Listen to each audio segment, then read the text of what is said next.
panel consacré à la littérature, donc le symposium Imaging je m'emballe. New Worlds of Fantasy, qui fait donc partie de ce NIF Extended, donc qui regroupe les différents panels et discussions liées au domaine du fantastique, mais du coup dans son spectre large, donc la littérature, les effets spéciaux ou autres. Donc ici la littérature, donc sans trop tarder, je vais laisser la discussion débuter. Donc il s'agit ici d'une rencontre avec les auteurs du cercle de polar roman. Donc avec nous sur scène 4 membres de ce cercle, Olivier Chapuis, Marie-Christine Horn, Quentin Mouron et Marc Fultenauer. Et cette discussion sera modérée par Boris Bruckler, qui est donc ici avec nous et qu'on remercie. Donc voilà, bonne discussion. Merci beaucoup. Alors c'est moi qui ai le micro et la chaise rouge, donc c'est moi qui commence. Je vais commencer juste par une très courte présentation des différents auteurs. Honneur aux dames, avec Marie-Christine Horn, qui écrit plusieurs romans, plusieurs nouvelles, et notamment le très remarqué Tout ce qui est rouge, mais également un ouvrage sur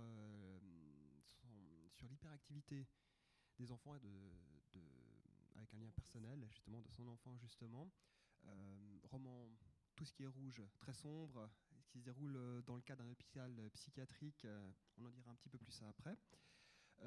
Marc Woltenauer, qui lui a écrit presque un best-seller, presque maintenant, en tout cas au niveau suisse roman, Le Dragon du Mévéran, qui se déroule à Grillon. On va revenir après dessus. Olivier Chapuis, qui écrit son roman Le Parc, qui se déroule à Morpeau, et tout dernièrement qui vient de sortir, la piscine, c'est bien ça ?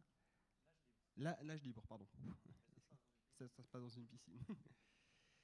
Et Quentin Mouron, auteur de nombreux romans, aussi remarqué par la critique et accueilli très favorablement par le public, et notamment L'âge de l'héroïne, son tout dernier, ainsi que 3 gouttes de sang et Un nuage de coke.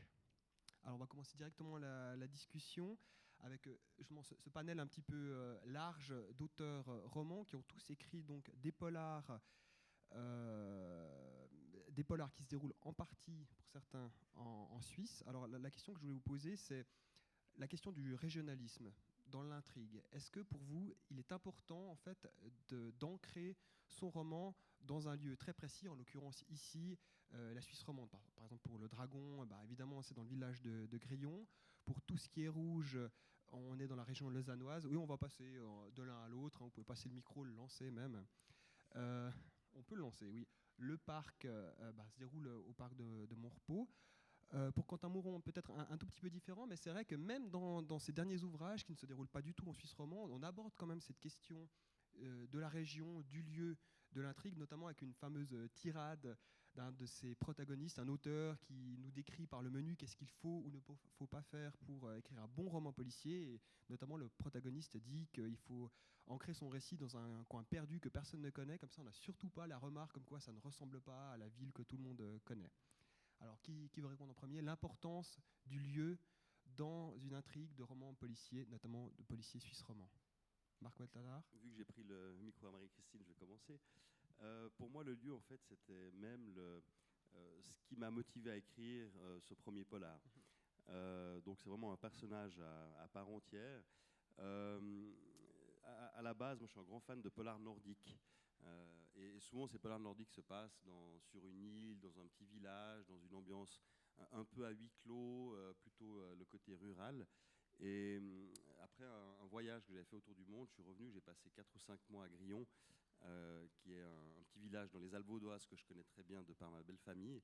Et j'y ai retrouvé cette ambiance. Et je me suis dit, mais là, il y a un polar à écrire. Donc c'est vrai que pour moi, en tout cas, le lieu a été un peu le déclencheur de l'écriture. Et c'est vraiment aussi dans la manière dont j'ai écrit ce polar, un vrai personnage à part entière. De le faire aussi en Suisse parce que c'est un lieu que je connais bien, je connais les gens qui y habitent, je connais les ambiances, je connais un peu la culture. Donc pour moi, c'était vraiment une évidence que ça se passe là-bas. Et comment accueillir les habitants justement de Grillon du fait que ça se passe chez eux, qu'il y a ces crimes tellement horribles est-ce que vous avez des retours du pasteur, du boulanger, du café, du garage ? Oui, alors il y a eu beaucoup de retours. C'est vrai que dans le roman, tous les lieux sont réels et sont nommés aussi. Le Café Pomme s'appelle en réalité le Café Pomme, par exemple. Au début, ils étaient très curieux. Ils se demandaient qu'est-ce que c'est ce livre qui sort sur Grillon. Et pour moi, c'était un peu un challenge. Je me disais, mais j'espère, en tout cas, ou j'espérais que les habitants de la région reconnaissent leur région, ou s'y retrouvent, non pas en tant que personne, mais en tant que lieu. Et visiblement, j'ai dû réussir parce qu'ils ont tous beaucoup aimé ce livre. Tout le monde a joué le jeu dans le village. Après, ce qui était assez marrant, c'est que même si là, j'ai vraiment fait attention, de ne pas utiliser les noms de famille vraiment de la région, là, j'ai pris des noms un peu d'ailleurs. Et j'ai pas non plus pris forcément tous les personnages sont fictifs, mais forcément le jeu qu'il y a maintenant à Grillon dans les discussions, c'est de savoir quelles sont les personnes que j'ai pris comme modèle.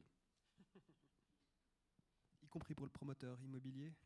Alors là, j'ai pas eu d'écho. Par contre, le pasteur, oui. Oui. D'ailleurs, même le lancement du livre s'est fait dans le temple. Le pasteur était présent. C'est aussi un grand fan de polar. Et puis, après le lancement, le temple était plein. D'ailleurs, c'était assez incroyable. Il est venu me voir. Il m'a dit peut-être que je dois me reconvertir parce que j'ai pas autant de monde le dimanche. Marie-Christine Horn. Alors pour moi, plus que le lieu, c'était aussi les mentalités. Bon après, je trouvais pas, particulièrement le lieu important dans l'intrigue, mais effectivement que je préférais parler d'une région que je connaissais, c'était aussi beaucoup plus facile et logique pour moi. Après, si l'intrigue est là, le lieu a moins d'importance. Peut-être moins pour le dernier, parce que c'est vrai qu'on parle beaucoup d'art brut et on a quand même un musée qui est le musée d'art brut ici à Lausanne, donc ici à Lausanne. Donc c'était assez normal de le situer là. Mais plus que le lieu, moi je parle beaucoup d'administration, de façon de travailler, etc. Moi je ne sais pas comment ça se passe en Angleterre ou aux États-Unis ou en Suède par rapport à l'administration. Je connais le système suisse. Donc comme beaucoup de notions de système sont présentes dans le livre, je ne peux pas parler de quelque chose que je ne connais pas. Donc pour moi c'était logique que l'intrigue elle se passe en Suisse. Olivier Chapuis. Oui, alors moi, en fait, moi, Lausanne, j'ai choisi cette ville parce que c'est la ville où je vis depuis toujours et que j'aime. Et puis, le parc Montrepos, c'est quand même un endroit qui est très joli. Il y a des jolies pelouses, des gens qui ont l'air très sympas, très bien.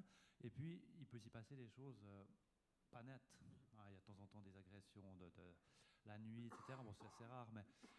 donc, je me suis dit que c'était un bon décor de montrer une Suisse bien sous tout rapport et puis quelque chose qui tout d'un coup va de travers.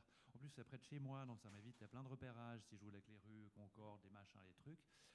Et puis, vous avez fait le parcours à pied du petit dealer qui court les pieds nus en plein hiver, pour voir combien de temps ça prenait et si c'était aussi dur que ça. Non, alors je suis pas allé jusqu'à ça, mais disons que c'est des endroits, des rues que je connais où je passe sans courir et pas à pieds nus, parce que quand même, faut pas s'immerger comme ça dans les personnages.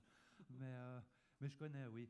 Par contre, c'est parti d'un fait divers, en fait. Donc j'ai choisi Lausanne aussi à cause de ça. C'est qu'il y a, je ne sais plus, 7, 8, 10 ans, donc des policiers ont amené un délinquant à la clinique de Longeray, qui était à l'avenue de la Gare. Et puis le délinquant est sorti et puis il s'est fait la malle. Et puis un des policiers n'a rien trouvé de plus intelligent que de tirer en pleine rue, en pleine ville, enfin en pleine journée.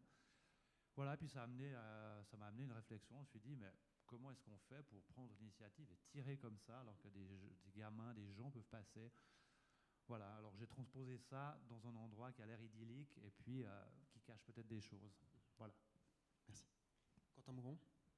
Oui, alors bon, forcément, je suis un peu le mouton noir du groupe puisque mon livre se passe pas en Suisse. Il y a quand même des ouvrages, enfin la combustion. Il y en a un seul en fait. Mais ce qui était assez drôle parce qu'en fait, quand j'ai fini mon deuxième livre, on m'a dit mais ça se passe jamais en Suisse tes romans. Alors je l'ai mis en Suisse. Après ça a gueulé encore parce que justement ça se passait en Suisse parce que finalement il fallait non seulement que ça se passe en Suisse mais que j'en parle en plus en bien. Alors ça devenait assez compliqué. Et puis c'est vrai que pour les derniers et particulièrement pour le tout dernier, le lieu est vraiment secondaire. Moi je préfère encore un lieu où je suis pas allé ou peu allé. Je suis allé à Tonopah, je connais un petit peu la ville, mais enfin c'est vraiment, j'en avais quelques souvenirs, quelques photos qui traînaient au fond de mon appareil, mais rien.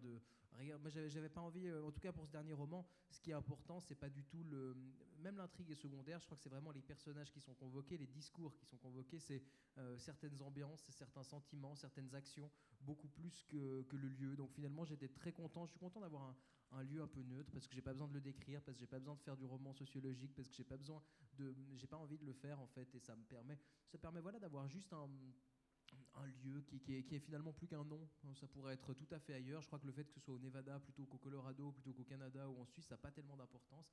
Et en tout cas, pour ce roman-là, c'était le parti pris. Et je crois que c'est un peu comme si je suis en train de relire Musil, L'homme sans qualité, ça se passe à Vienne. Vienne est nommée 2 fois dans le livre. Il n'y a pas besoin vraiment qu'on parle, on n'est pas là pour parler de Vienne. On comprend bien quand on ouvre le livre qu'on n'est pas en train de faire une radiographie d'une ville, mais qu'on va nous amener vers autre chose. Merci. Justement, voilà, on parle des lieux qui se passent en Suisse ou pas. Moi, j'avais une question un petit peu, peut-être un petit peu pour provoquer, mais la Suisse, c'est un pays qui est tellement calme, c'est tellement prospère, tout est sobre, tout est bien réglé, propre en ordre. Ici, il n'y a pas tellement de crimes ou crimes aussi horribles que ça. Pourquoi mettre une intrigue en place dans un pays qui est si propre sous tout rapport? Alors, je vais peut-être répondre parce que effectivement, je ne suis pas d'accord. C'est pas parce que les choses sont moins mises en avant qu'elles n'existent pas. En l'occurrence, quand j'ai terminé l'écriture de Tout ce qui est rouge, ça se passe dans un milieu psychiatrique carcéral. Il y a des meurtres qui sont liés intimement à cet hôpital. Et quand j'ai terminé le manuscrit que j'ai envoyé chez mon éditeur, peu de temps après, il y a eu le meurtre de Marie et il y a eu le meurtre d'Adeline, qui se passe dans les mêmes conditions. D'un univers lié à un univers psychiatrique carcéral. Donc je crois pas que ça n'existe pas. Je pense que c'est assez présent et on souffre aussi de drames comme ailleurs et de plus en plus. Maintenant, effectivement, heureusement, et j'espère que ça va durer le plus longtemps possible, que la Suisse reste un pays calme. Maintenant, des faits divers, il y en a comme partout ailleurs sur la proportion du pays où on est. Et ce serait bien que ça n'arrive pas. Malheureusement, ça existe partout. Marc Moltard. Oui. Alors c'est effectivement peut-être on peut avoir une vision idyllique de la Suisse, mais la réalité est souvent aussi différente. Maintenant, des tueurs en série qui se baladent en Suisse, il n'y en a peut-être pas, en tout cas à ma connaissance, toutes les semaines. Ils ne sont pas fait attraper. Donc, dans mon cas, en plus à Grillon, il y a relativement peu de choses qui se passent de ce type-là. Mais au contraire, du coup, ça décale. Et puis, je pense que ce qui intéresse aussi les gens qui lisent des polars, c'est d'avoir du plaisir, d'avoir une intrigue, d'avoir du suspense, et puis justement que ça les sorte aussi du quotidien. Donc, il y a peut-être aussi cet effet-là, c'est que ça décale justement peut-être de l'image idyllique qu'on a du petit village de montagne. Et puis tout de même, peut-être qu'il n'y a pas tellement de serial killers en Suisse, mais par contre des agressions sexuelles, même entre enfants, tel que c'est décrit dans le roman, ça par contre, on sait qu'il y en a. C'est aussi ça que vous vouliez mettre en avant à travers ce roman, le fait, la banalité un petit peu de ce mal, quoi, de cette violence. Là, c'est clair que dans cette histoire, les conséquences sont peut-être relativement extraordinaires, mais dans le fond, ça touche aussi une certaine réalité. J'avais pas forcément à la base une idée de mettre en avant certaines questions sociologiques. C'était plutôt, j'avais envie d'écrire un polar. Moi, ce qui m'a beaucoup intéressé aussi, plutôt, c'est de traiter de questions, je dirais, questions humaines. Et puis on voit que tous les personnages dans le livre vont se poser des questions par rapport aux événements, que ce soit le tueur, le policier ou même le meurtrier. Ils ont tous un regard sur ce qui leur arrive, et puis sont confrontés à des questions de culpabilité, de vengeance, de bien ou de mal, etc. Et c'est ça que j'ai trouvé intéressant, de confronter ces personnages à cette réalité-là. Olivier Chapuis.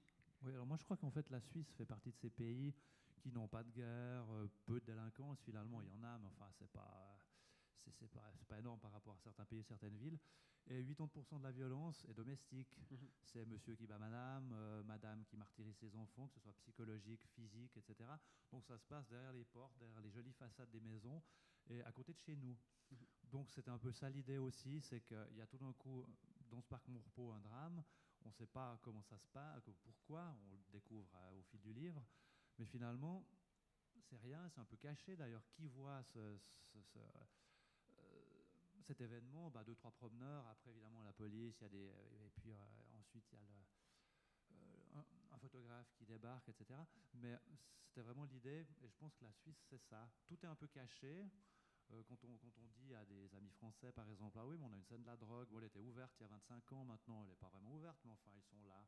Puis nous crois pas vraiment. Parce qu'il y a toujours cette idée de Heidi dans ses pâturages, et puis que les villes sont à la montagne. Je sais pas, il y a cette espèce d'image d'Épinal. Et puis moi, j'aime bien les casser, ces images d'Épinal. Je trouve que ça doit se déchirer, une image d'Épinal.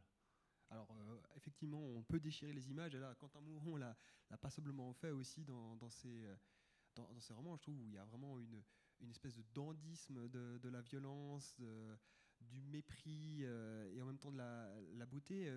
Comment est-ce que vous voyez en fait cette image de la Suisse, notamment avec ce personnage? Qu'est-ce que le personnage de Franck penserait de la Suisse? Est-ce que ce serait tellement ennuyeux comme pays? Sans doute un peu, parce que oui, bien sûr que ce serait peut-être ennuyeux par rapport à ce qu'il recherche, mais je ne crois pas qu'il soit non plus assoiffé de violence. Moi, c'est vrai que c'est pas parce que je trouve que la Suisse est un pays particulièrement propre que je ne mets pas mes intrigues. C'est vraiment pour les raisons que j'ai énumérées tout à l'heure. Donc et puis, il ne faut pas oublier qu'il y a des moments, il y a des lieux où il n'y a pas de violence, mais où tout d'un coup ça arrive. Et c'est là peut-être que c'est intéressant. On parlait du livre de Marc tout à l'heure, bah, c'est le cas. Voilà, c'est peut-être un lieu où il n'y a jamais eu de crime sanguinolent. Et là, tout d'un coup, il y en a un. Et c'est encore plus remarquable. C'est d'ailleurs très difficile souvent pour les pays qui se retrouvent tout d'un coup confrontés à un tueur en série ou à un événement grave et qui n'en ont pas l'habitude, parce que tout simplement aux États-Unis ils ont des énormes fichiers centraux, ils ont des gens qui ont une expérience, qui peuvent rebondir là-dessus. Mais comme quand il y avait eu l'affaire du temple solaire en Suisse, on a pointé toutes sortes de faiblesses tant du point de vue de la police que des juges, mais du procureur, mais en même temps ils ont un truc qui arrive comme ça se passe pas souvent. Aux États-Unis ils évacuent des villages transformés en sectes quand même à peu près tous les mois, donc c'est qu'il y a une expérience en plus. Donc forcément ça rend les choses encore plus détonnantes. Alors bon, moi le but c'était pas de faire détonner un crime particulièrement, c'était plutôt d'avoir justement un personnage qui lui détonne dans un espèce de brouillard. C'est ce qui se passe un peu à Boston dans 3 gouttes de sang et un nuage de coke. Maintenant je pense que oui, la Suisse peut être même assez attrayant mais c'est d'ailleurs la même chose avec les polars nordiques. Quand il se passe rien sur une île, bah, tout d'un coup il y a un massacre, ça pose la question de savoir qui a tué qui a fait ce meurtre. Ça peut être plus intéressant pour l'intrigue que si c'est dans une banlieue de Détroit où de toute façon des massacres il y en a tous les jours, donc on hausse les épaules et puis on s'y arrête pas. Oui, c'est ça, merci. De façon plus générale, vous qui avez tous écrit des romans, qui êtes tous romans justement, est-ce que pour vous il y a une voie singulière du polar roman, où en fait ils se font dans un mouvement littéraire plus large qui serait le polar francophone? Parce qu'on parle souvent du polar nordique, du polar américain, peut-être même du polar anglais, il y a même tous des courants de polar au Japon. Est-ce qu'il y aurait une voie singulière du polar roman? J'ai pas ce sentiment-là. Pour lire les romans de mes collègues, j'ai pas l'impression qu'on a une même voix ou un même style. C'est des romans qui sont très différents. J'aimerais quand même juste revenir sur un point qu'on parlait tout à l'heure par rapport aux serial killers en Suisse. On en a quand même quelques-uns assez célèbres. On parle du sadique de roman, le type de Zurich là, qui a tué et violé cette gamine. Non, c'est pas parce qu'on en parle moins que ça n'existe pas. Et on a des faits dramatiques. Maintenant, par rapport à une voix commune, non, je pense pas. Je pense qu'on a chaque auteur, mais même en France, en Suède ou aux États-Unis, chaque auteur a un style particulier, a son propre style et fait son propre roman avec son propre imaginaire. Je crois pas qu'il faut cataloguer les genres par rapport à un pays, mais je trouve que la force qu'on a aujourd'hui ici en Suisse, c'est que des auteurs se sont regroupés, c'est le cas du Capre, pour défendre une même valeur et une même idée du roman policier. Et c'est ça la force, je dirais, aujourd'hui de la Suisse, c'est de pouvoir mettre en commun plusieurs auteurs de styles différents, mais d'un genre commun, pour pouvoir représenter le genre à un niveau national. Et ça, c'est plutôt positif pour moi. Bon, je pense que la nouveauté aussi, c'est que il n'y a pas forcément plus d'auteurs de polars, mais il y a plus de lecteurs, en tout cas, qui sont en Suisse et qui achètent des polars d'auteurs suisses. C'était peut-être pas le cas avant, ou alors c'était peut-être un peu plus anonyme. Maintenant, c'est vrai qu'on voit que c'est pas seulement un feu de paille médiatique quand des livres sortent ou des polars, mais qu'il y avait une véritable ferveur en librairie. Les gens viennent les chercher, les commandent, attendent, les font signer. Donc ça change peut-être aussi. Et alors, je pense pas non plus qu'il y ait un vraiment... D'ailleurs, c'est des étiquettes toujours assez artificielles. C'est finalement une question de classement de librairie. Ça, on met dans les nordiques parce que c'est facile. On classe par langue, on classe par traduction. Il faut bien les classer à un moment quand on a tous ces bouquins qui arrivent. Mais forcément, moi, je crois pas vraiment qu'il y ait de points. Il peut y avoir quelques points communs, forcément. Mais je pense pas qu'il y ait une essence commune du polar roman. Et je sais même pas d'ailleurs si un polar francophone existe. Enfin, moi, je vois pas très, disons, marquant. Quand je lis un peu des polars français, j'ai l'impression qu'il y a des choses très différentes. On parle de oui, non, je ne veux pas rajouter grand-chose parce qu'en fait, je suis mal placé parce que je lis peu de polars finalement. Mais en ayant lu les polars de mes collègues ou d'autres choses, j'ai pas l'impression d'avoir lu le même livre chaque fois. Mhm. Donc, moi, j'ai pas l'impression qu'il y ait une étiquette à coller là-dessus. Mhm. Si je dis un polar français, américain, nordique, oui, l'ambiance est différente. La langue, comme c'est une traduction, parfois, la langue est un peu différente, le style. Mais j'ai pas l'impression qu'on puisse dire, tiens, ça, c'est un scandinave, et puis ça, Mhm. alors c'est un roman, oui, on voit bien. Mhm. Non, je n'ai pas l'impression. La littérature, c'est la littérature. Puis après, Voilà, oui, ça reste la littérature Mhm. mondiale. Alors après, on ne sait pas dans l'univers s'il y a d'autres auteurs, mais sur Terre, je crois que c'est assez diversifié. Je vois. Vous êtes tous auteurs de romans policiers, mais quelle est la place exactement, pour vous en tout cas, de l'enquête dans un roman policier? Est-ce que c'est vraiment primordial, central? Est-ce que l'enquête fait le roman policier, ou finalement l'enquête est un prétexte pour raconter autre chose? Je sais que vous avez vous avez écrit des romans très différents les uns des autres. Pour vous, quelle place prend l'enquête dans un roman policier? Question difficile. Moi, je suis un grand fan de tout ce qui est policier, que ce soit des films, des livres, etc. Donc pour moi, avant tout, ce qui m'intéresse aussi, c'est l'enquête, le suspense. D'ailleurs, quand j'ai écrit mon polar, j'avais d'abord l'intrigue en tête, et puis j'avais le lieu et l'intrigue. Et après, j'ai combiné tout ça, et puis j'ai construit autour. Donc, en tout cas, dans mon cas, c'est un élément qui est important, mais pas seul en tant que tel. Il se combine avec d'autres éléments sociologiques ou le lieu qui, pour moi, comme je l'ai dit tout à l'heure, a une grande importance. Donc c'est plutôt une armature en fait pour le récit, ou c'est vraiment ça qui guide pour vous tout? Disons que pour moi, l'enquête, c'est vraiment le fil conducteur du livre. Et puis ça se passe dans un lieu très précis qui a des caractéristiques et puis qui donne l'ambiance dans laquelle cette enquête se passe. On m'a déjà posé la question, est-ce que finalement cette enquête-là aurait pu se passer ailleurs? Dans un certain côté, oui. J'aurais dû simplement peut-être changer un certain nombre de références, d'éléments, d'ambiance. Et puis de l'autre côté, non, parce que c'est le lieu qui m'a donné l'idée aussi de l'intrigue. Le dragon du Muvron, c'est une légende locale, donc tout s'est un peu combiné. Mais très vite, il y avait l'enquête. Et puis d'ailleurs, peut-être pour préciser aussi, j'arrive gentiment au bout du deuxième. Et c'est vrai que ce qui me motive à avancer rapidement dans l'écriture, c'est que j'ai moi-même envie de résoudre l'enquête que je suis en train d'écrire. Donc c'est vraiment quelque chose qui guide mon écriture. Est-ce que le prochain roman va aussi être ancré aussi fortement dans un lieu précis? Ça se passera toujours à Grillon, avec les mêmes personnages. Donc c'est une suite sans être une suite, parce que ce sera une nouvelle enquête. À Grillon principalement, mais avec quelques petites excursions dans d'autres endroits. D'accord. Marie-Christine Horn, aussi, est-ce que l'enquête fait vraiment la structure de base? Parce que c'est vrai que par exemple dans tout ce qui est rouge, on parle effectivement, il y a l'enquête, mais il y a aussi tout l'aspect art brut qui est abordé, et puis l'aspect, tout ce qui concerne les soins psychiatriques donnés ou pas donnés. Une enquête n'est pas forcément menée par un policier. Une enquête, elle peut aussi être menée par les autres protagonistes de l'histoire, ça c'est sûr. Pour moi, bien sûr que l'enquête est le fil conducteur et c'est ce qui amène à la résolution, parce que quand on lit un roman policier, c'est un peu le principe d'essayer de trouver qui a fait le coup à la fin. Donc l'enquête, elle sert justement à amener le lecteur à résoudre, à essayer de comprendre ce qui s'est passé, et quand il arrive à la fin, le but c'est quand même qu'il soit un peu surpris, et puis qu'il retrouve, s'il refait une deuxième lecture, des éléments susceptibles de lui dire ah oui, effectivement il y avait des indices qui étaient laissés. Donc finalement c'est à deux coups, il y a l'enquête qui se passe dans le livre et l'enquête que doit mener le lecteur pour arriver à la même conclusion que celui qui va résoudre l'histoire, que ce soit le policier ou les autres protagonistes de l'histoire.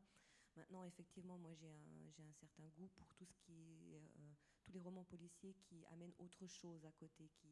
Je pense notamment à Fred Vargas, qui est une historienne et qui met toujours des éléments d'histoire dans ses romans. C'est des choses qui me plaisent beaucoup. Et puis, dans le monde dernier, c'est l'art brut, effectivement. Mais oui, un roman policier, alors à ne pas confondre avec un roman noir, mais un roman policier sans enquête, je ne vois pas l'intérêt personnellement.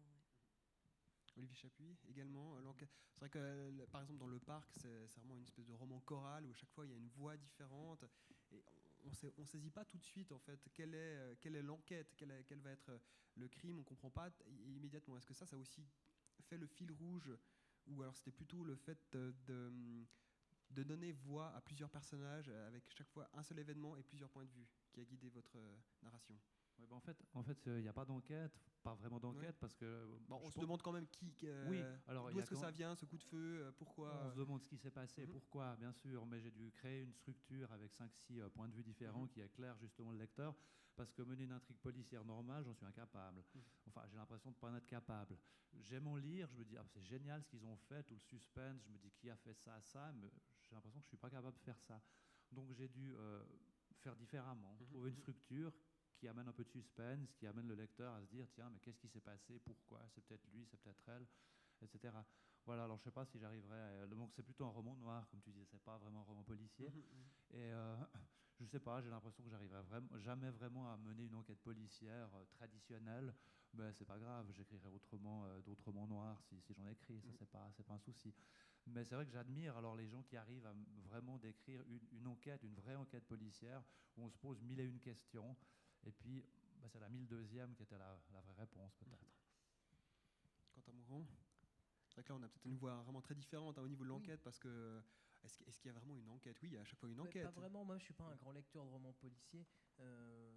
D'ailleurs, le dernier, moi je sais pas si je l'aurais étiqueté comme ça, mais ça me permet d'être invité ici et de bien manger. Mais disons, c'est pas vraiment, moi ça m'intéresse pas vraiment l'intrigue. Enfin, elle est importante parce que dans la mesure où elle permet d'amener des scènes, des situations et des personnages, un peu comme le lieu d'ailleurs. Finalement, je suis un peu rébarbatif, mais je crois que c'est vraiment pour ça, pour moi, que l'intrigue m'intéresse. Après, les rebondissements, il n'y en a pas vraiment. Il y a un petit peu de suspense dans l'âge de l'héroïne, mais c'est très léger, c'est très secondaire. Pour moi, ça m'intéresse pas. C'est juste, je crois que l'intrigue me permet vraiment d'amener des personnages différents, d'avoir des univers qui se confrontent, d'avoir des discours qui s'entrechoquent, qui se superposent parfois, et d'amener des personnages particuliers, curieux. Le personnage principal est un détective, donc ça permet, évidemment, son rôle c'est de mener une enquête, mais il y a un peu d'ironie puisqu'il l'emmène pas vraiment, ou il l'emmène de manière tellement dilettante qu'on peut se demander à bon droit s'il est vraiment en train de mener une enquête. Et pour moi, c'est vrai que c'est le plus important, c'est plutôt l'aspect thématique, c'est aussi les personnages, c'est ce qu'ils vont dire, et pas forcément ce qu'ils vont faire.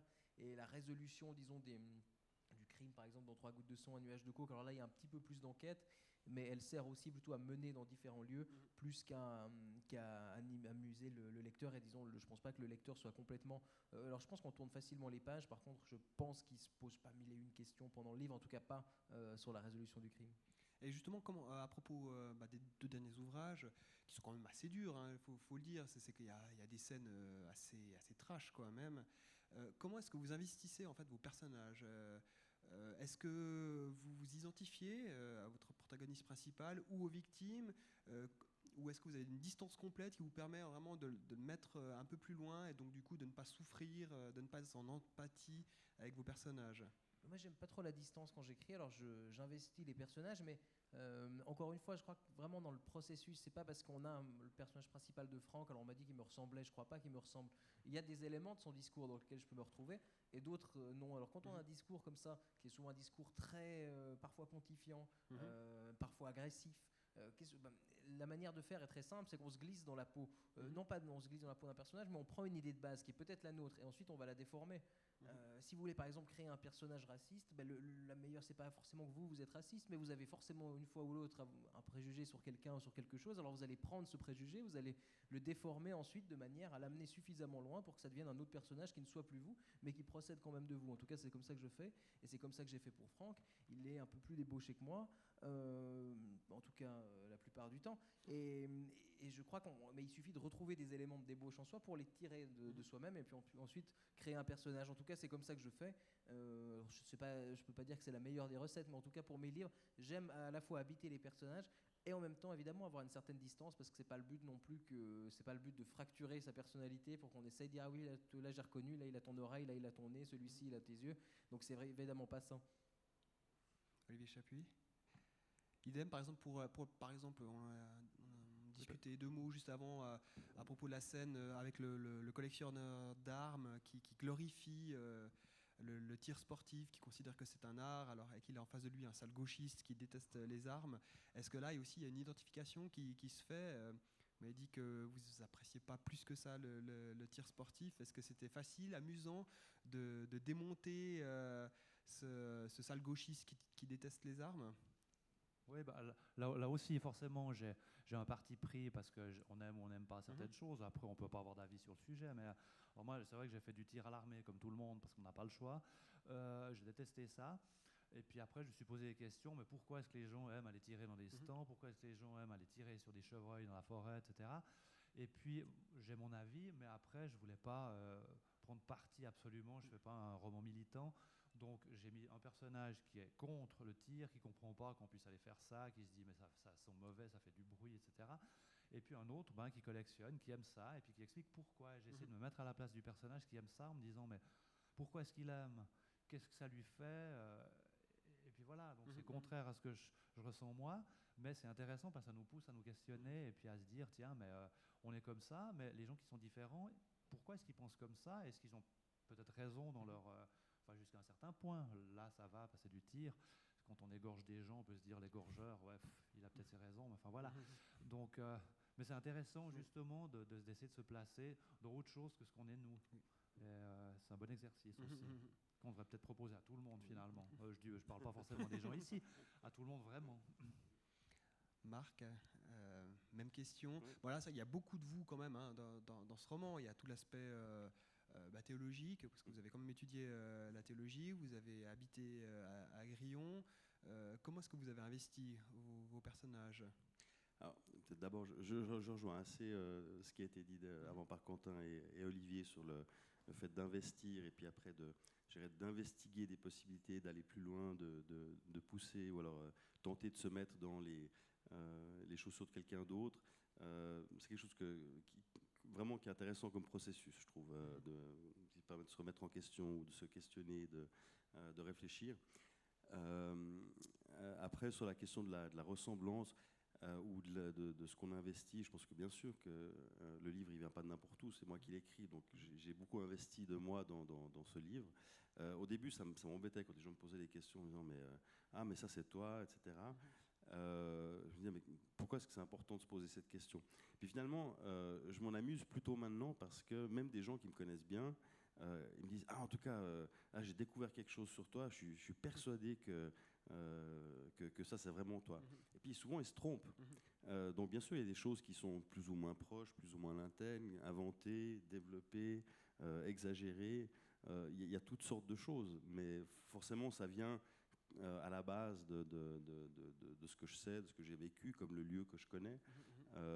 Et du coup je trouve ça assez amusant maintenant finalement de voir comment les gens peuvent projeter des choses, ceux qui me connaissent ou pas, et souvent d'ailleurs se tromper. Marie-Christine Horn, voilà, quand même c'était dans un environnement qui était quand même très très dur, tout ce qui est rouge. Oui, alors heureusement pour moi la question se pose pas parce que sinon effectivement oui, parce que ça se passe dans un environnement psychiatrique. La plupart des personnes, déjà il y en a beaucoup, alors faudrait que je sois déjà complètement schizo pour penser être à tous ces personnages-là, et ils sont pas tous vraiment très fréquentables, alors que moi je suis super sympa. Donc non, effectivement, en plus le personnage principal par lequel l'histoire a lieu, c'est un homme. Je suis une femme, c'est un homme à femme, un homme qui a ses qualités, qui a ses défauts. Moi, ce que j'aime beaucoup, c'est l'ambiguïté des personnages. Pour moi, il n'y a jamais quelqu'un qui est complètement noir, complètement blanc. Il y a des gens qui ont plus de choses positives que négatives, et d'autres des gens qui ont plus de négatifs que de positifs. Après, chaque pute a son histoire. Je veux dire, à un moment donné, les gens, s'ils arrivent, on est tous des petits bébés adorables et roses, et puis on vire à un moment donné. Pour quelles raisons on peut virer, ça, j'en sais rien. Pour moi, écrire un roman policier avec plusieurs protagonistes, c'est surtout un jeu d'acteurs. Alors oui, effectivement, je me mets à la place des personnages. Quand je fais parler un personnage, je me mets à la place. Mais c'est pas forcément moi. C'est peut-être une personne que j'ai rencontrée dans ma vie. Ça peut être un collègue de travail, ça peut être quelqu'un que j'ai rencontré dans un bar, ça peut être une copine qui me raconte une histoire avec un gars qui est vous juste affreux. Vous êtes intéressé de près justement à l'univers psychiatrique pour pouvoir décrire ces personnages qui sont quand même très réalistes dans leur réaction. Ils sont tous vrais. Ils sont tous vrais, c'est pas qu'ils sont tous réalistes, c'est ce sont tous des personnages existants, ce sont tous des profils qui un jour étaient enfermés en psychiatrie carcérale pour les mêmes motifs. Alors, mais c'est un travail, c'est du travail d'enquête déjà avant l'écriture du roman. Moi, j'ai discuté avec un infirmier en psychiatrie, j'ai la chance d'avoir dans mes amis un infirmier en psychiatrie avec qui je me suis assise un après-midi. J'ai dit, donne-moi des profils de gens qui sont internés et donne-moi des raisons. Alors voilà, j'ai pris plusieurs profils. Évidemment que autant de profils différents, là j'ai 11 personnes internées pour différents motifs, autant de profils dans une même structure carcérale hospitalière, je ne pense pas qu'on en trouve en Suisse. Peut-être dans d'autres pays, mais ici en tout cas avec la structure actuelle, il n'y en aurait pas autant. Mais on m'a eu reproché à un moment donné qu'il y a beaucoup de profils de viol ou de pédophiles dans la structure masculine, mais c'est le cas. La plupart des profils qui sont internés chez nous ou ailleurs, c'est pour des faits sexuels, des viols ou de pédophilie. Pour les femmes, c'est un peu différent. Il y a beaucoup de mutilations, il y a d'autres aspects, mais tous les profils qui sont dans cet univers psychiatrique sont des profils existants. Merci. Alors maintenant, toute autre chose, parce que si vous êtes tous réunis, c'est parce que vous écrivez des romans, mais vous écrivez des polars, et vous faites partie du cercle des auteurs de polars romans. Alors là, je voulais poser une question tout à fait généraliste, répondre qui veut, à quoi ça sert, qu'est-ce que c'est, pourquoi vous avez fait ce cercle. Qui veut répondre? Je vais commencer puisque j'ai le micro. C'est un petit peu, on rejoint ce que je disais tout à l'heure, l'union fait la force. Aujourd'hui, on travaille tous de notre côté, de se réunir et de mettre nos forces en commun et de défendre une notion de genre. Je trouve que c'est un point de vue positif. C'est aussi une des raisons pour lesquelles vous nous avez invités aujourd'hui. Il faut croire que ça marche. Ça fonctionne, effectivement.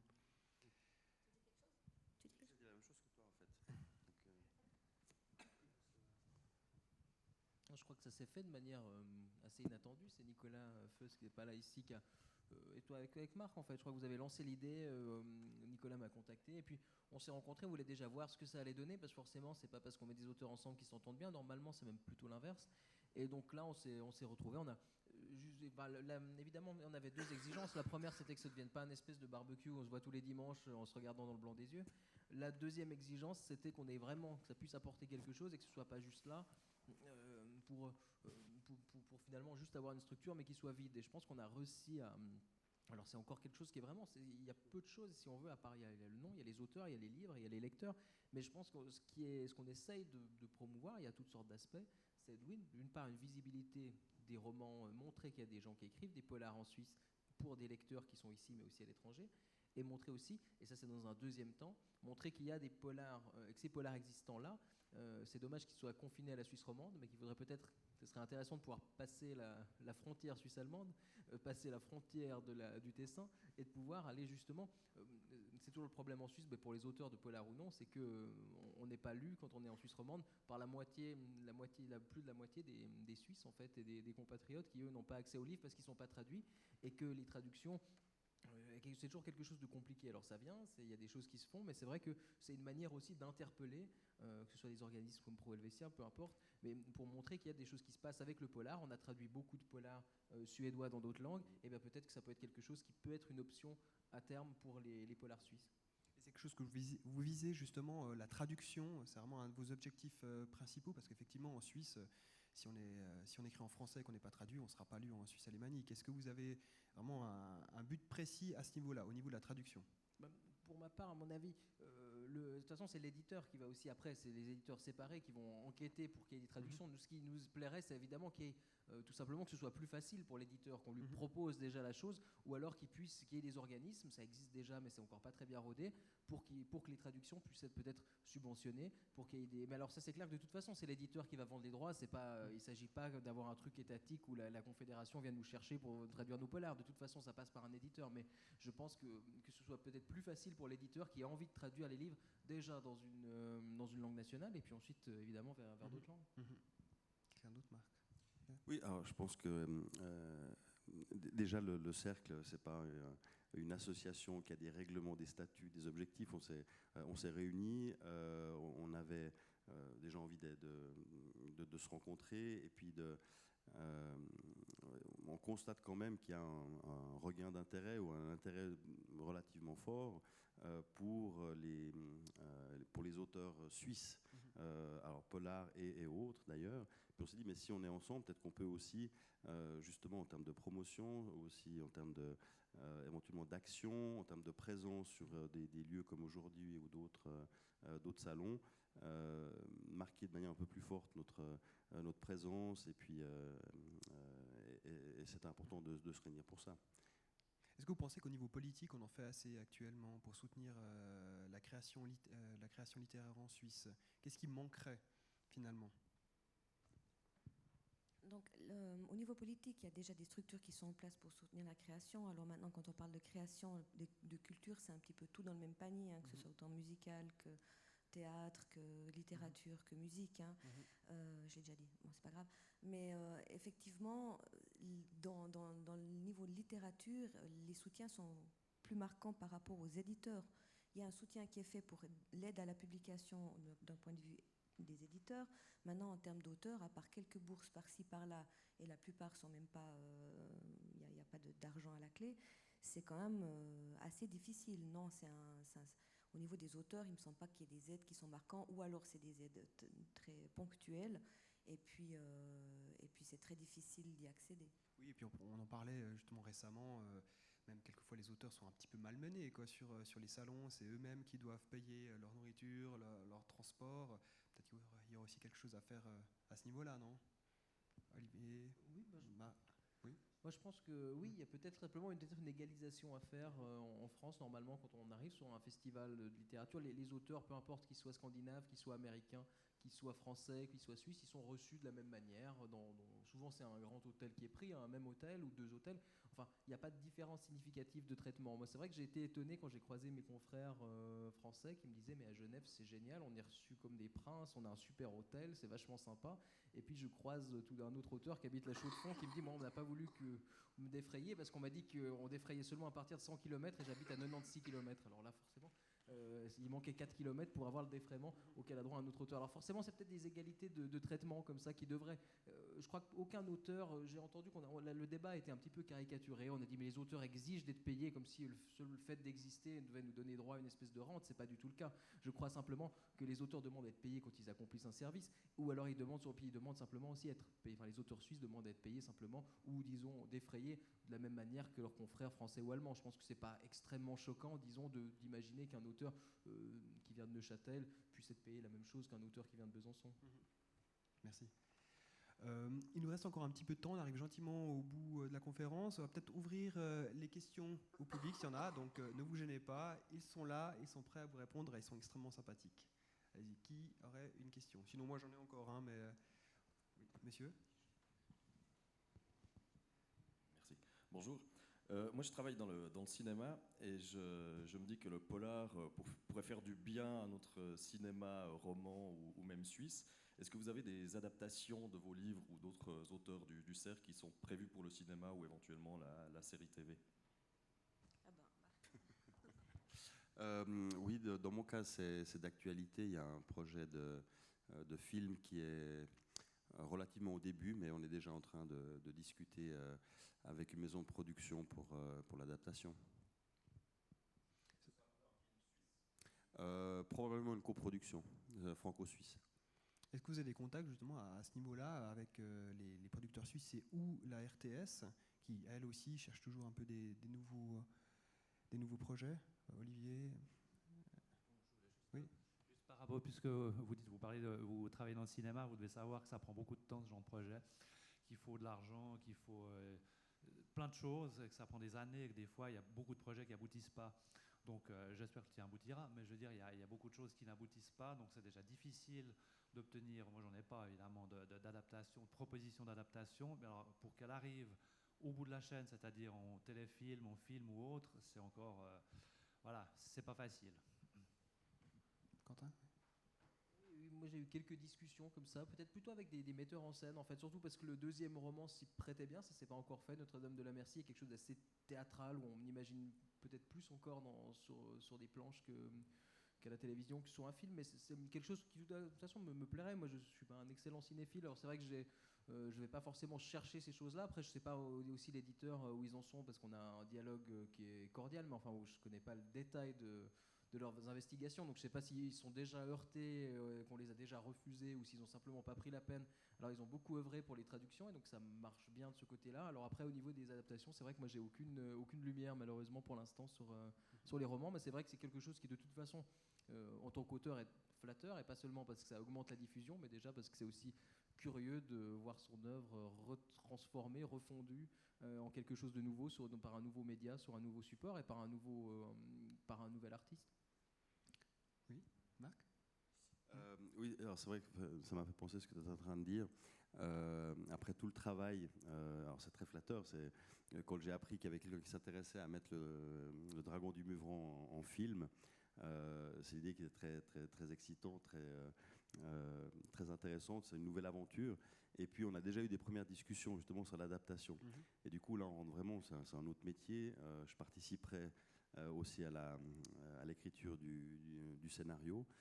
Mais là on s'est déjà confronté à un certain nombre de questions de comment mettre ça en image, est-ce qu'il y a des choses à modifier, à adapter.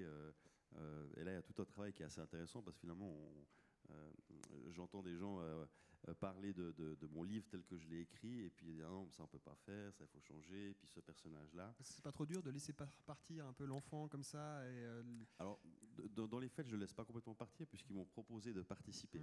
Donc je vais accompagner le processus, mais en tout cas c'est assez motivant et intéressant. Bon, on souhaite le meilleur.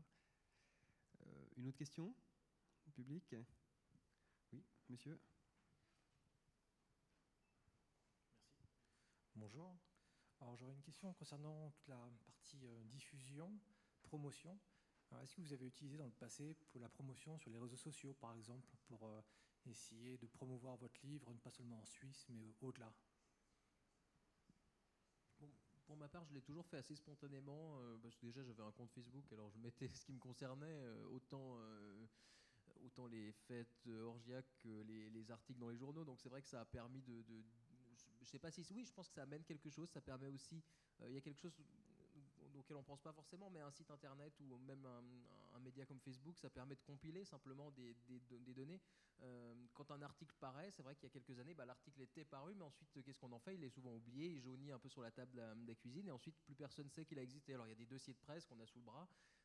Mon père qui est artiste, je l'ai vu avec ses dossiers de presse énormes qu'il avait avant Internet, c'est imposant, mais c'est vrai qu'on a de la peine à les amener plus loin. Donc c'est vrai que l'avantage des réseaux sociaux, c'est que ça fait presque office de dossier de presse, parce que si on cherche une information sur quelqu'un, on déroule son fil d'actualité des 2 derniers mois, et puis on regarde ce qui est paru sur son livre, on peut aller lire les articles, il y a des liens.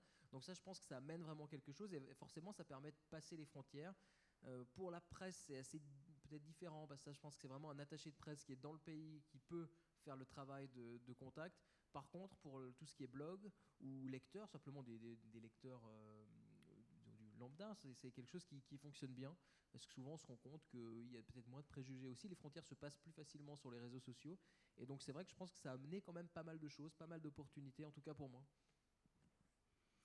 Marc aussi, je crois que tu as pas mal œuvré dans les réseaux sociaux. Oui, alors, je confirme, c'est vrai que j'ai beaucoup utilisé Facebook, ça a beaucoup aidé déjà en Suisse romande, c'est sûr, d'autant plus que les lecteurs vont volontiers mettre des commentaires qui vont relayer à d'autres l'information, donc ça fait quand même un effet boule de neige. Et au-delà des frontières aussi, ça m'a justement permis d'avoir des lecteurs un peu partout en France, en Belgique, où le livre n'était pas encore diffusé, mais par Facebook, ils en ont eu connaissance, ils ont pu le commander sur Internet, l'acheter, le lire, et ça permet effectivement de beaucoup plus rapidement étendre, je dirais, le cercle de lecteurs. Non, pareil. Une autre question peut-être encore? Non? Alors moi j'aurais encore une question vraiment à chacun d'entre vous.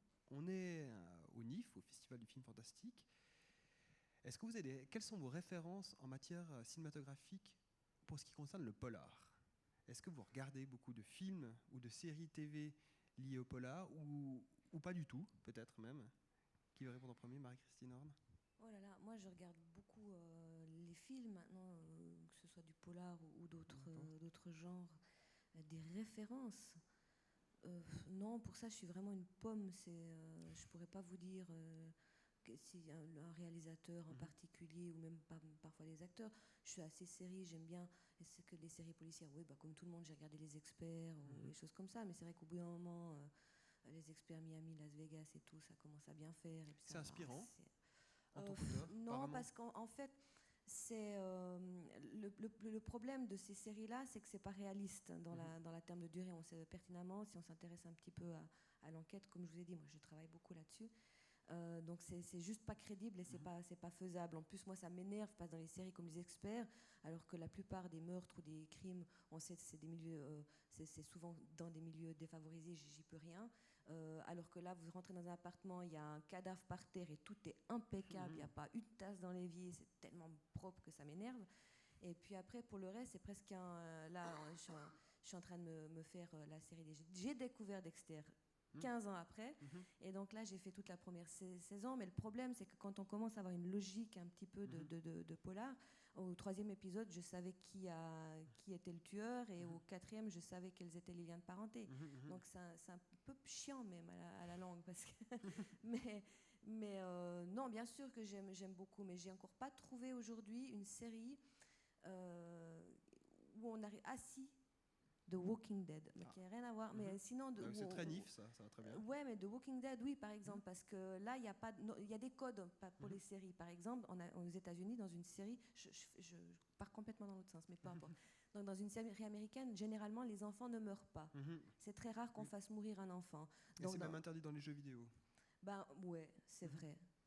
Silent Hill, elle n'était pas morte. Mais c'est vrai qu'on fait rarement mourir des enfants. Donc Walking Dead a pris le contre-pied, fait mourir des enfants. Les personnages principaux qui sont charismatiques, paf, il les bute. Donc ça, c'est quelque chose qui est complètement nouveau pour moi, et je trouve que c'est une véritable découverte. Et j'aime bien ce genre de série-là, justement, qui était aussi le cas de Dr House, qui était imbuvable.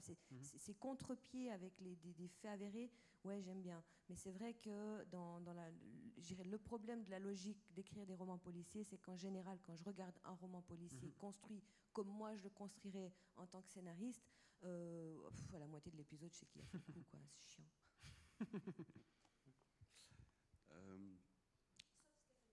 Sauf Stephen King. Ah, ça c'est vrai. Qu'est-ce que je voulais dire Oui, des références cinématographiques. Moi, je suis assez éclectique en termes de films, pas mal de séries aussi. Ce qui est un regard dur aussi sur les séries, du fait d'une passion pour le polar. Ouais, en tout cas, c'est pas les séries qui a priori inspirent quand je suis en train d'écrire. Il y a peut-être déjà l'effet que on est face à une image, et puis l'image, c'est pas seulement ça qui m'inspire. J'ai besoin plutôt de pas avoir l'image justement pour être inspiré. Après, peut-être certaines choses qui restent, et puis inconsciemment que je reprends à un moment donné un autre. Mais souvent dans ces séries, la première saison peut être intéressante, et puis après très vite, je me lasse aussi parce qu'on se retrouve toujours dans les mêmes schémas reproduits. Et surtout, même, j'ai vu une série dernièrement qui s'appelait Broadchurch, qui se passe au sud de l'Angleterre. Je trouvais intéressant, c'est un peu dans le style que j'aime bien, que j'écris aussi. Mais il y en avait un peu trop. Au bout d'un moment, c'est un petit village tranquille, mais il y a beaucoup trop de choses qui se passent. Mais ça, c'est la nécessité des séries. Parce qu'à chaque fin d'épisode, il faut que dans chaque épisode, il y ait une histoire en soi. Il faut qu'à la fin, on soit suspendu pour qu'on puisse regarder le suivant. Et d'ailleurs, justement, avant qu'on décide que Le Dragon du Vent soit un film, il y avait une discussion d'en faire une série. Et on était exactement dans les mêmes discussions. Puis ils disaient, ah, mais si on veut en faire une série, ton livre, il faut qu'on y change des choses, il faut qu'on y amène d'autres choses, parce qu'on n'arrivera pas à le découper en 10 épisodes, où à chaque épisode, il y a une histoire, et puis quelque chose qui reste en suspens à la fin. Bon, il y a quand même des petits chapitres qui ont chaque fois une relance, beaucoup de relances quand même à la fin, donc ça peut aussi faire des fins de... Mais c'était pas suffisant pour la série. Olivier Chapuis. Oui, là, en fait, moi, j'ai pas la télé, donc... Ou le cinéma. Non, parce que si je l'ai, je la regarde, et puis j'ai autre chose à faire. Donc, je trouve ça un peu une perte de temps par moment. Mais par contre, je connais les séries, je vois les programmes, etc. Et ce qui m'énerve un peu, c'est que si on commence à zapper, on a soit du foot, même hors Eurofoot, on a du foot partout, ou alors des séries policières. Comme s'ils n'étaient pas capables de faire autre chose, ou comme si les gens ne s'intéressaient à rien d'autre. Et il y en a de très bonnes, moi j'aimais bien en regarder de temps en temps, mais je trouve qu'il y en a trop. Par contre, j'aime bien, alors là ça va plus dans l'idée du festival ici, c'est que j'aime bien regarder 1 ou 2 films d'horreur par année, mais je vais au cinéma pour ça, que c'est fait bien noir, tout le monde sursaute et pousse des cris.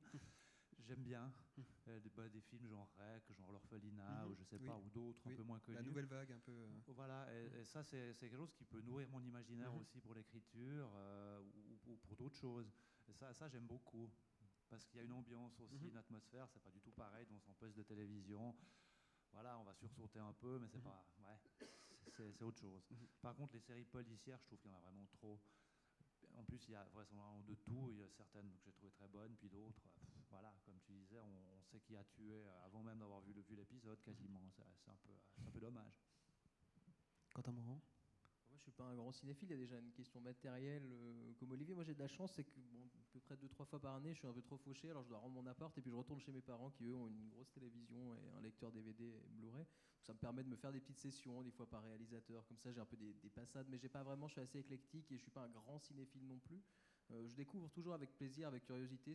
Mais normalement, il faut un peu me forcer, mais si on me plante devant quelque chose et que je suis accompagné, je regarde avec grand plaisir. Je sais que j'ai pas une culture.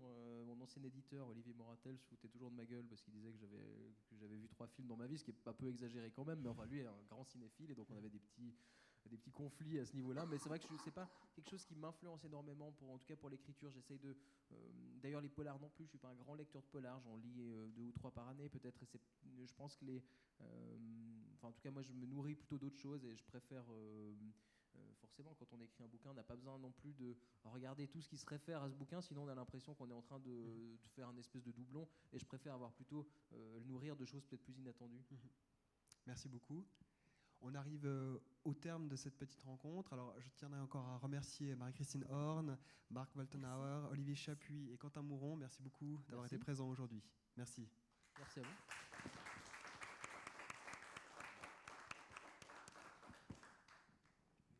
Tu veux enchaîner? Tu veux prendre le mien? Voilà, donc, je vous remercie encore d'être venu aujourd'hui. Donc, pour rappeler que d'ici 5-10 minutes, il y aura la deuxième volet de cette journée littéraire qui va débuter avec Frédéric Peters. Et à partir de 4h, il y aura une séance de dédicace juste là à côté dans le restaurant. Donc, n'hésitez pas à rester. Voilà.